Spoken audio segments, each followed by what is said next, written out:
Hi guys, welcome back to my channel. ఈరోజు అయితే మేము ఫిష్ కర్రీ ఎలా చేయాలో చూపిస్తాం. ముందుగా అయితే ఫిష్ తీసుకొని అందులో మనం తగినంత సాల్ట్ని అయితే వేయాలి. దాని తర్వాత నేనైతే రెండిట్లలో పసుపునైతే వేస్తున్నాను. మనం తగినంత పసుపు అయితే వేయాలి. ఈ పసుపు వేసాక మనం ఇందులో జింజర్ గార్లిక్ పేస్ట్ అయితే వేసుకోవాలి. ఇందులో నేనైతే 1.5 స్పూన్ అయితే వేస్తున్నాను. మీరు వీడియోలో చూడండి. ఇది మరీ ఎక్కువ కాకుండా చూసుకోవాలి.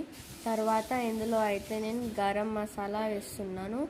1 స్పూన్ అయితే ఇందులో నేనైతే వేస్తున్నా. తర్వాత ఇందులో నేను 2 స్పూన్స్ అట్లా కారం అయితే వేస్తున్నాను. రెండిట్లలో 2 స్పూన్స్ అయితే వేసాను. మీరు చూస్తే కనుక రెండింటిని నేను సపరేట్గా కన్వీనియన్స్ కోసం తీసుకున్నానండి. ఇప్పుడు దీనిలో మనము మెంతి పౌడర్ అయితే వేసుకోవాలి. నేనైతే చిటికెడంతనే తీసుకున్నాను, ఆల్రెడీ గరం మసాలా ఎక్కువ వేసినందుకు. తరువాత ఇందులో మనమైతే జీరా పౌడర్ని అయితే వేసుకోవాలి. మంచిగా వీడియోలో చూపిస్తున్న విధంలో మనమైతే కలుపుకోవాలి. తర్వాత స్టవ్ మీద ఒక పెనం తీసుకొని ఇందులో ఆయిల్ అయితే వేయాలి. ఆయిల్ వేసాక ఇందులో మనమైతే ఆనియన్స్ వేసేసుకోవాలి. వీటిని మంచిగా కలపాలి. ఇవి మరీ వేగకుండా చూసుకోవాలండి, లేకపోతే టేస్ట్ అనేది మారిపోతుంది.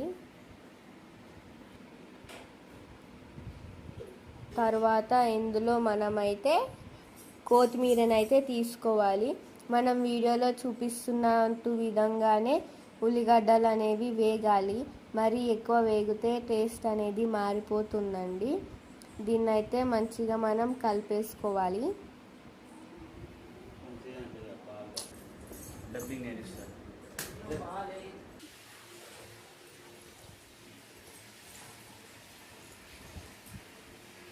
ఇప్పుడైతే మనం వీడియోలో చూపిస్తున్నట్టు విధంగా ఇందులో మనమైతే మెంతి పొడినైతే వేయాలి. మంచిగా మెంతి పొడి వేసాక దీన్నైతే కలిపేసుకోవాలి. కలిపేసుకున్నాక మనమైతే కలిపిన ఫిష్ని అయితే మనమైతే ఇందులో వేసుకోవాలన్నమాట. మనం వీడియోలో చూపిస్తున్నట్టు విధంగా అయితే మంచిగా వేసుకోవాలి. ఇదైతే మనం స్పూన్తోనైతే కలపకూడదు ఫిష్ అనేది, లేకపోతే ముక్క అనేది విరిగిపోతుంది అని చెప్పేసి ఇందులో వీడియోలో చూపిస్తున్నట్టు విధంగా స్పూన్తో కాకుండా ఇలా అయితే మేమైతే కలుపుతున్నాము. ఇలా కలిపితే ముక్క అనేది విరిగిపోకుండా ఉంటుందన్నమాట. సో మేమైతే ఇలానే చేస్తాము. మీరు ఎలా చేస్తారో కామెంట్ సెక్షన్లో మెన్షన్ చేయండి. ఇలా 4-5 సార్లు మనమైతే మంచిగా కలిపేసుకోవాలి.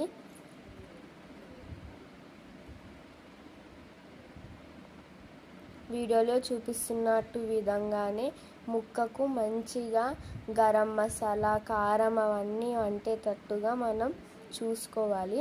అప్పుడే టేస్ట్ అనేది చాలా బాగా వస్తుంది. దాని తర్వాత మనమైతే ఇందులో వీడియోలో చూపిస్తున్నట్టు విధంగా ఇందులో మనమైతే చింతపండు రసం అయితే కలపాలి అన్నమాట. చింతపండును మనం ముంగట్నే నానబెట్టుకొని ఇందులో అయితే వేయాలి. వేసాక దీన్ని అయితే మూత పెట్టేసేయాలి. తర్వాత 20 మినిట్స్కి అలా మనం కలిపేసుకోవాలి. ఇక్కడ మనం చూస్తున్నట్లయితే వీడియోలో చూడండి ఎంత బాగా అయితే కనిపిస్తుందో. తర్వాత మనం ఇందులో మళ్ళీ అయితే కొత్తిమీర వేసుకోవాలి. ఇలా మనకు మంచిగా ఒక 30 మినిట్స్ ఉంచుకున్నాక మన కూర అయితే రెడీ అయిపోతుంది. వీడియో నచ్చితే లైక్, షేర్ అండ్ సబ్స్క్రైబ్ చేయండి. బాయ్.